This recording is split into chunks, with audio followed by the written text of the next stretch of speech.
Bom dia a todos e a todas. Eu vou apresentar o artigo intitulado Acidentes por serpentes do gênero Botrytis, mudança na soroterapia e possíveis implicações terapêuticas.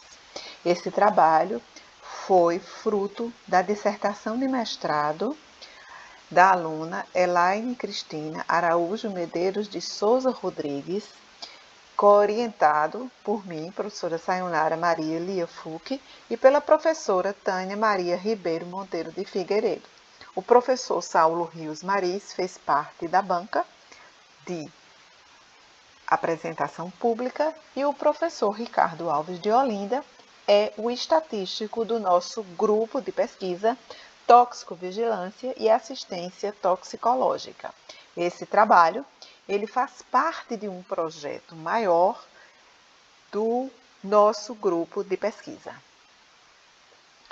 Em 2009, a Organização Mundial de Saúde inseriu os acidentes ofídicos na lista de doenças tropicais negligenciadas.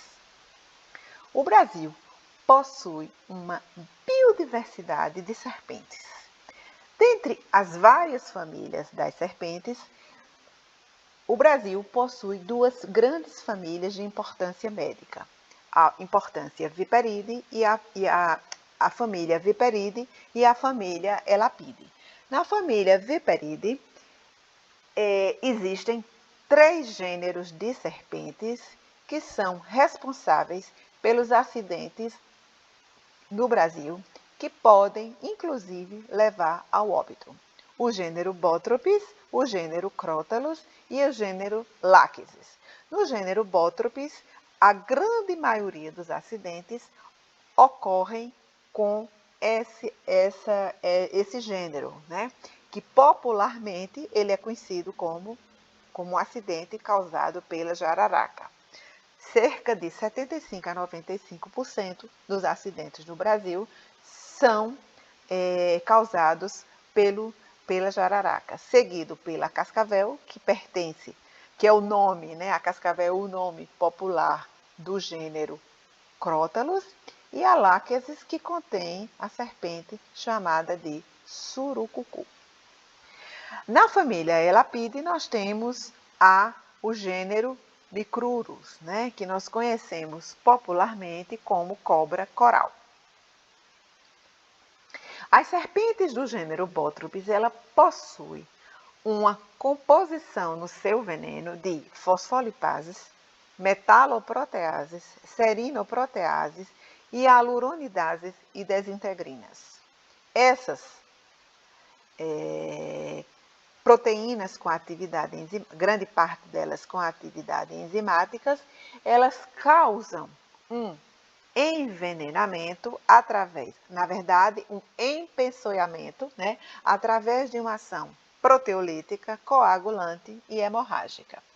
A espécie endêmica aqui do Nordeste da Caatinga é a Botrytis erythromelas. O que é feito, né, para tratar esses acidentes, chamados também de acidentes ofídicos, né? São aqueles causados pelas serpentes. O tratamento específico é feito pelo uso do soro antibotrópico no caso das serpentes que pertencem ao gênero Botrytis. Esse veneno antibotrópico, também chamado de pentavalente, por quê? Porque ele possui 5 espécies de jararaca, de Botrytis. Botrytis jararaca, Botrytis jararacuçu, Botrytis alternatus, Botrytis moenje e Botrytis nilvide. 50% desse veneno é composto do veneno da peçonha da Botrytis jararaca. E a eficácia desse veneno, né? A gente coloca uma interrogação aqui, por quê? Porque algumas espécies endêmicas, a exemplo da Botrytis erythromelas, ela não está inclusa no pool de antígenos e ainda não foi sistematicamente investigada. A Bótropis erythromelas, ela necessita de diferentes doses para neutralização. Ela não segue o padrão nacional, né, das serpentes que causam acidentes na região norte, na região sul, sudeste e centro-oeste. Portanto, o objetivo desse trabalho foi analisar o tratamento soroterápico antes e após a nota informativa do Ministério da Saúde de número 25 de 2016, a partir da avaliação dos distúrbios hemostáticos apresentados pelos pacientes no período entre fevereiro de 2016 e 2017. Por que esse trabalho ele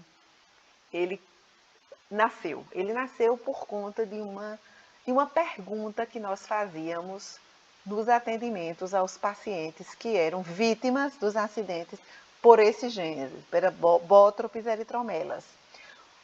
A gravidade desses acidentes, ela é classificada de acordo com os sinais e sintomas que a vítima apresenta.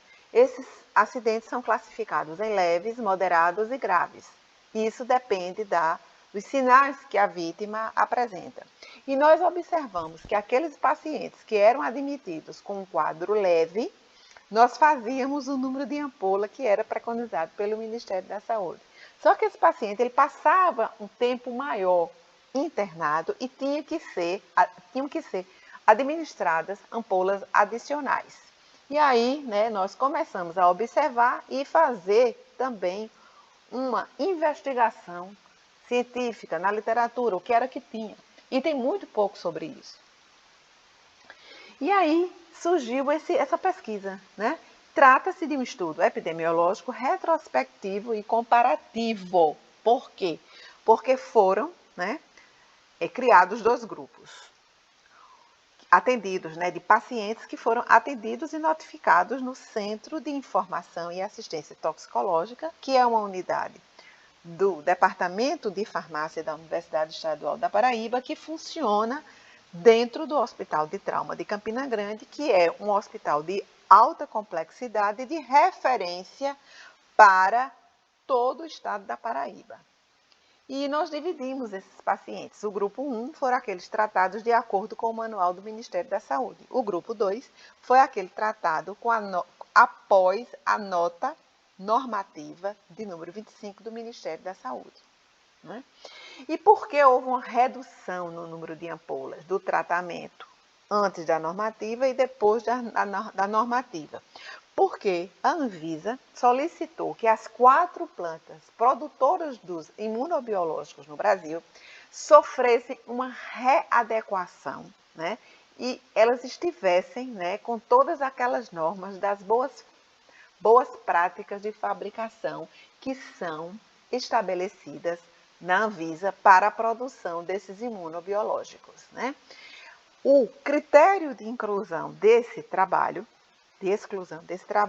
foi todos os casos considerados graves porque não houve mudança no número de ampolas e aqueles pacientes que não tinham dados sobre os distúrbios da coagulação. A coleta de dados foi feita na ficha do SINAM e um outro instrumento de coleta complementar sobre os distúrbios da coagulação, que não contém na ficha do SINAM, foi construído. As variáveis número de ampolas administradas, número total de ampolas administradas e tempo de internação não atenderam os pressupostos da normalidade. E para a comparação dos 2 grupos foram considerados os testes não paramétricos de Mene-Whitney. E este estudo foi aprovado pelo Comitê de Ética da Universidade Estadual da Paraíba. Quais foram os resultados que nós encontramos? Nesse período da pesquisa, fevereiro de 2016 a fevereiro de 2017, foram atendidos aproximadamente 600 casos de acidentes por serpentes do gênero Bótropis. A partir da exclusão dos casos graves e daqueles pacientes que não continham todos os resultados laboratoriais, a amostra foi constituída de 294 casos. Os acidentes foram predominantes no gênero masculino, agricultor, na faixa etária adulto jovem, entre 40 e 49 anos, e no ensino fundamental incompleto. Esses acidentes, né, teve como manifestações clínicas principalmente dor e edema, né, e sistêmicas, hemorrágicas e cefaleias. E os casos foram classificados como leves. A região anatômica mais acometida foi o pé e o dedo do pé. Quando comparamos o número total de ampolas administradas do grupo 1 com o grupo 2, observamos que o grupo 1 gastou 9,3 em média frasco ampola do soro antibotrópico e o grupo 2 gastou 6,5 em média frasco ampola do soro antibotrópico. E o tempo de internação do grupo 1, apesar de ter usado um número maior de ampolas, foi menor. E o grupo 2 teve um tempo de internação maior e um número de ampolas menor. Ambos, né, grupo 1 e grupo 2, para a variável total de ampolas administrada e dias de internação, apresentou uma associação estatisticamente significativa porque o P foi menor do que 0,05. Conclusão, né? Os dados epidemiológicos seguem um padrão nacional e o Programa Nacional de Controle de Animais Peçonhentos deve levar em consideração a identificação da espécie de Bótropis no âmbito regional e local. O tratamento com SAB deve seguir a variabilidade regional e a produção do soro necessita a inclusão de serpentes endêmicas. Essas foram algumas das referências utilizadas no trabalho e agradeço a participação.